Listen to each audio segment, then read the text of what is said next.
Good morning. My name is Carl Wolf, and I was a precision electronics photographic repairman with a top secret crypto clearance in the United States Air Force. I was stationed at Langley Air Force Base in Virginia. In 1965, in mid-1965, I was loaned to the Lunar Orbiter project at NASA on Langley Field. Dr. Colley was in charge of that project.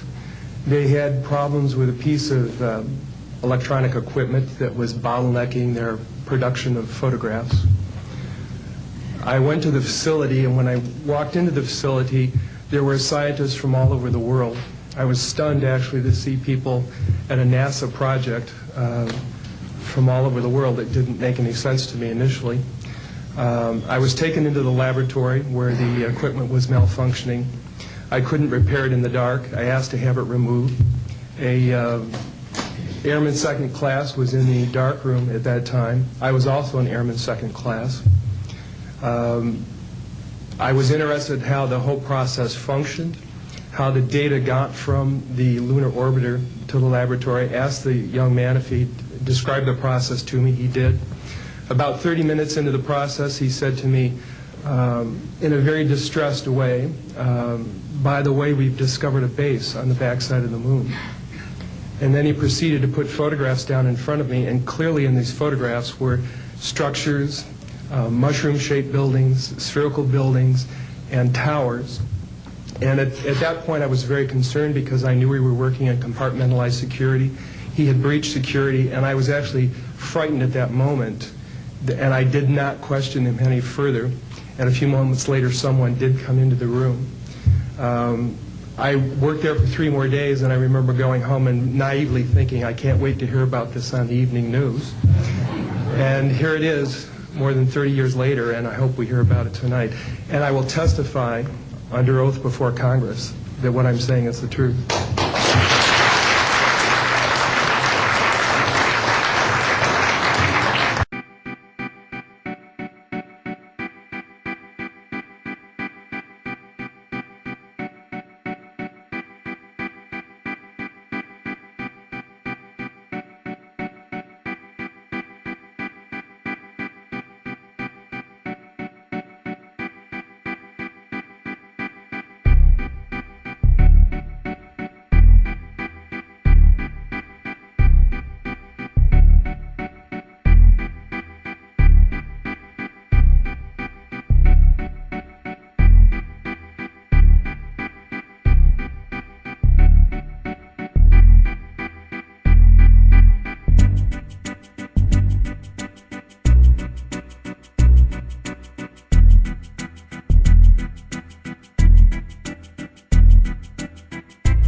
Thank you, Carl.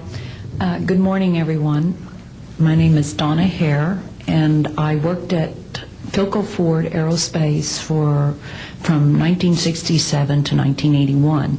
During that time, I was a design illustrator, draftsman. I did the launch slides and landing slides, and also projection plotting boards, lunar maps for NASA. We were a contractor, but most of the time I worked on site, in Building 8.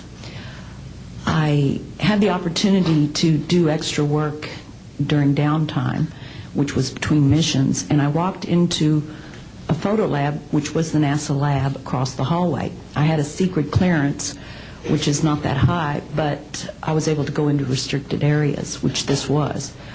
At the time, I was talking to one of the techs in there, and he drew my attention to a photograph, a NASA photograph.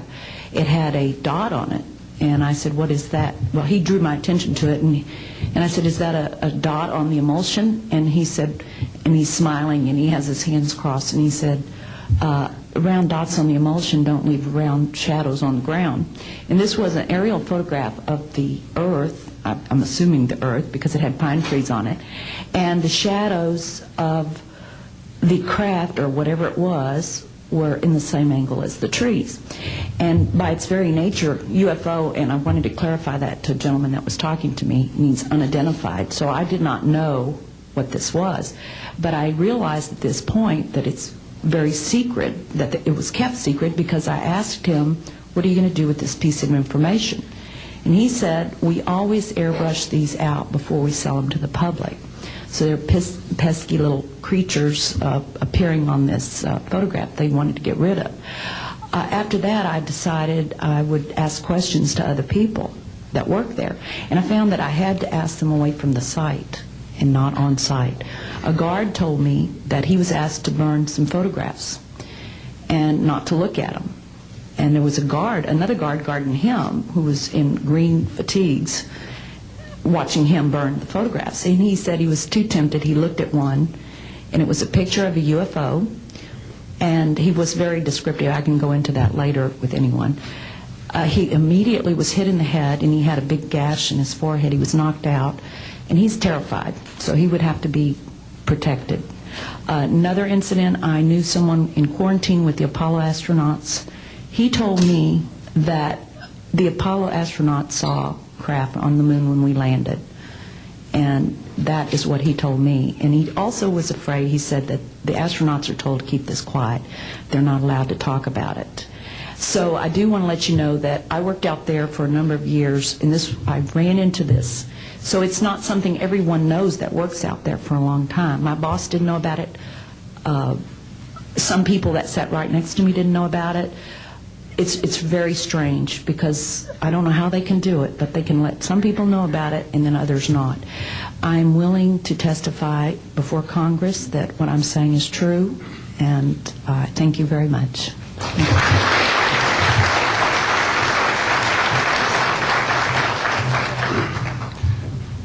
Good morning, ladies and gentlemen.